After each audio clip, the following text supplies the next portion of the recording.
What's happening, guys? I'm Chael, and you're wise for tuning in because I'm joined by the champ. And Juan, I've got to ask you one simple question, what has life been like? Ever since you're crowned world champion, a lifetime goal, what's it been like, pal? It's been double the work, and trying to make sure that target on my back is smaller and smaller, trying to leave my competition behind and making it out of sight.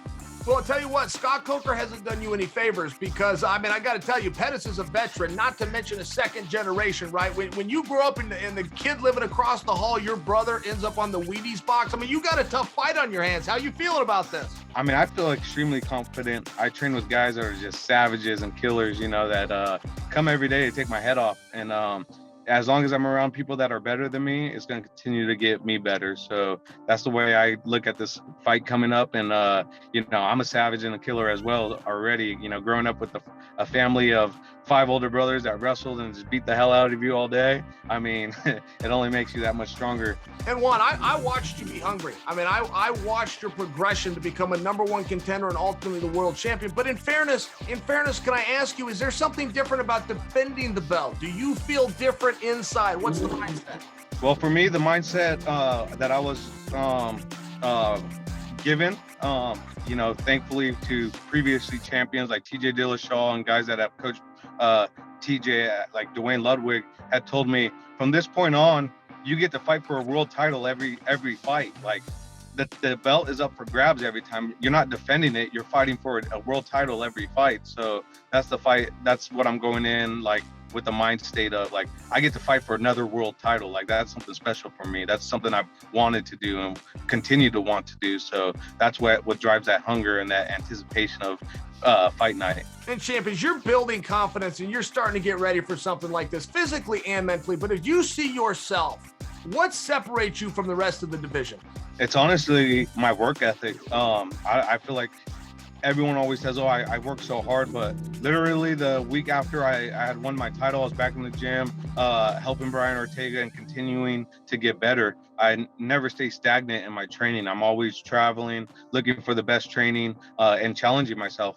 If you're not nervous in every practice, going into practice, that's when you stop getting better. So I always have those nerves, knowing I got to compete with these guys in order to stay on top of my game. Otherwise, I'm going to wake up and wonder what happened. Hey, when you reference practice, in many ways, that's what the crowd is like, or I should say lack of crowd. Is that different for you? What's it like fighting in a building where you don't have that audience? You can hear everything your coach says. Is it a positive? Yeah, I think so. Put you in a trance of that subconscious of how if you're meditating and if you're spending the time to yourself on visualizing the fight, it automatically takes over and your muscle memory, your subconscious takes over. And now everything you envisioned without the crowd noise to influence you, that's where you see people shine. Well, Juan, I'm going to be out there at the Mohegan.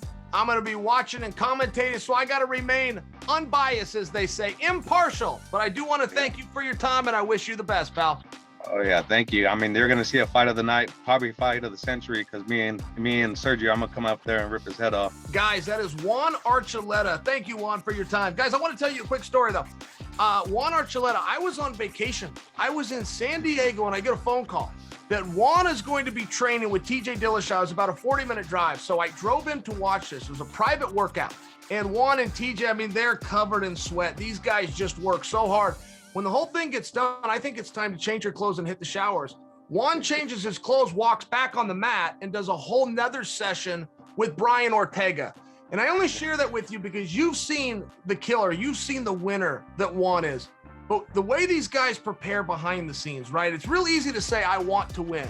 Wanting to win is nothing without the will to prepare. And I will tell you firsthand, this man has the will to prepare.